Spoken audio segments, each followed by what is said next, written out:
Existe justiça? Existe alguma justiça divina nesse mundo? Jesus Cristo nunca disse que as pessoas más seriam punidas ainda em vida. Não, pelo contrário. Ele ensinou que a justiça de Deus é completa, mas acontece no tempo certo. E que Deus vê além da visão antropogênica do ser humano. Enfim, Mateus 13, do 24 ao 30, fala da parábola do joio e do trigo. Olha que fala: deixem crescer ambos juntos até a colheita.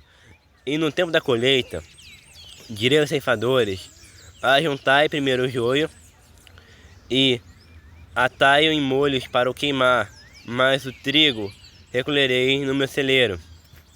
Jesus mostra que os joios maus e os trigos justos vivem lado a lado neste mundo, mas a separação final só vem no julgamento, ou seja, a velhice e a morte natural não são sinais de impunidade, mas apenas o fim da vida terrena. A justiça divina vem depois.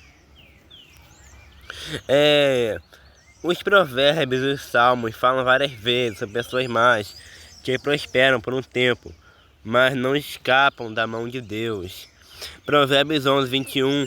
Ainda que o perverso junte irmãos, não ficará sem castigo, mas a semente do justo será libertada. Em Provérbios 16, 4 fala: o Senhor fez todas as coisas para determinados fins, até o perverso para o dia da calamidade.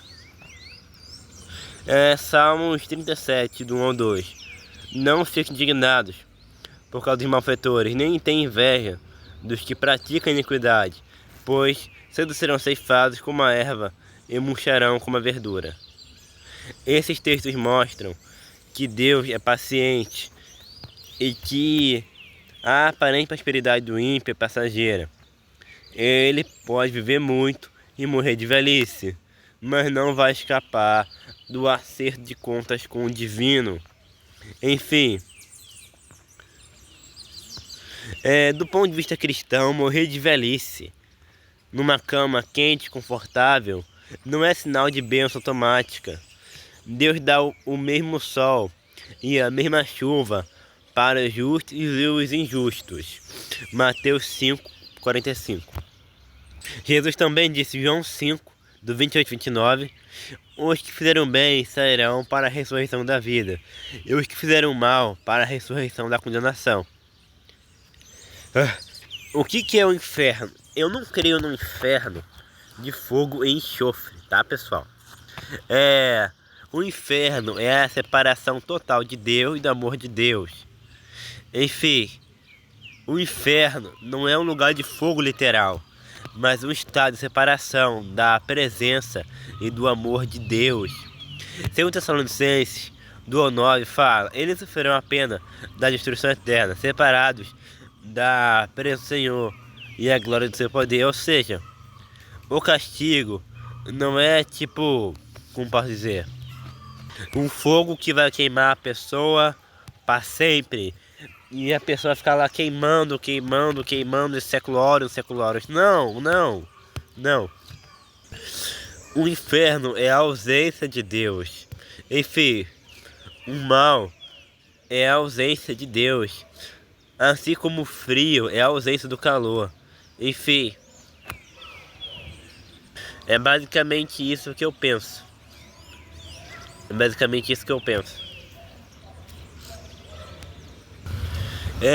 E vendo tudo isso que eu falei, eu tava vendo um vídeo do Pirula e ele falou sobre o Kerzengue, que tipo, morrer de velhice não é justiça divina. Enfim, eu tava vendo sobre o Kerzengue, e que foi um secretário de Estado e conselheiro nacional de Segurança Nacional dos Estados Unidos durante o governo de Nixon, de 1969 a 1964, e de Ford, de 1964 a 1977. Ele é frequentemente descrito como um dos maiores estrategistas políticos dos Estados Unidos do século XX, entendeu? De política, de estratégia externa, enfim, com enfoque pragmático e realista, às vezes chamado de realismo político ou realpolitik. Isso significa que ele priorizava os Estados Unidos em segurança, influência política e acesso a recursos, muitas vezes não importando se iria ferir princípios democráticos ou direitos humanos. Aí dá pra ver o que vem pela frente, né, pessoal? Enfim, bora pro contexto da América Latina nos anos 70. Nos anos 60 e 70, a América Latina vivia um momento de grande tensão ideológica. União Soviética e Estados Unidos competiam pela influência global. Qualquer governo que se pusesse se alinhar ao socialismo era visto como ameaça para os Estados Unidos. A Guerra Fria. E onde entra Kissinger nisso? Vou explicar. Golpe, ditadura, muitos países da América Latina sofreram golpes militares no Chile, em 63, no Brasil, em 64, na Argentina, em 66. Militares tomaram o poder e perseguiram opositores políticos, usando tortura e censura. Enfim, mas qual é o papel de Kissinger nisso tudo, Mikael? Kissinger, ele não escrevia leis nos países latino-americanos, mas seu papel era estratégico. Ele dava reconhecimento diplomático, o apoio público. Os legitimavam esses governos militares. Por exemplo, um regime que poderia ser criticado internacionalmente recebia sinal verde de Kissinger, tomando assim, tipo, mais moral, né? E tornando mais difícil sanções ou críticas globais. Além dele, tipo, aumentar a moral das ditaduras, tipo, você tinha fornecimento de armas, ajuda financeira e treinamento militar para forças de segurança locais. Isso fortalecia os regimes, aumentando sua capacidade de reprimir opositores. Enfim, você tinha projetos como a Cooperação Condor, coordenado em ditaduras sul-americanas, tiveram troca de informações com apoio tácito ou direto dos Estados Unidos. Isso incluía perseguição, sequestro e assassinato de políticos opositores. Enfim, para Kissinger, o principal era evitar governos de esquerda aliados à União Soviética.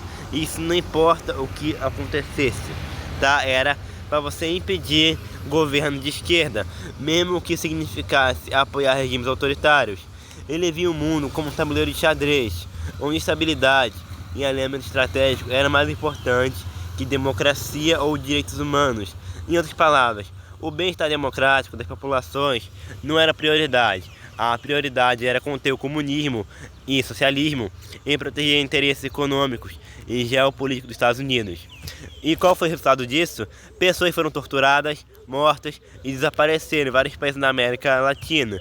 Enfim, ditaduras recebiam apoio econômico e político, dificultando resistência interna e sanções externas. Países receberam investimento militar, mas pouca atenção a desenvolvimento social e direitos humanos. Ou seja, Kissinger ajudou a matar um montão de pessoas indiretamente. Você vai ter golpe no Chile, Argentina, Brasil, enfim. Você vai ter na Argentina de 66 a 83, perdão, a ditadura conhecida como um processo de reorganização nacional. Muitos mortos e desaparecidos, morreram 30 mil pessoas, milhares foram presos, torturados ou enviados ao exílio. Enfim, milhares de pessoas morreram por apoio de Kissinger. Aí o Pirula falou assim, tipo, ai meu Deus do céu, não existe justiça divina. Como Deus bom, deixa Kissinger financiar ditadura na América do Sul. Cara, a justiça divina não vem em vida.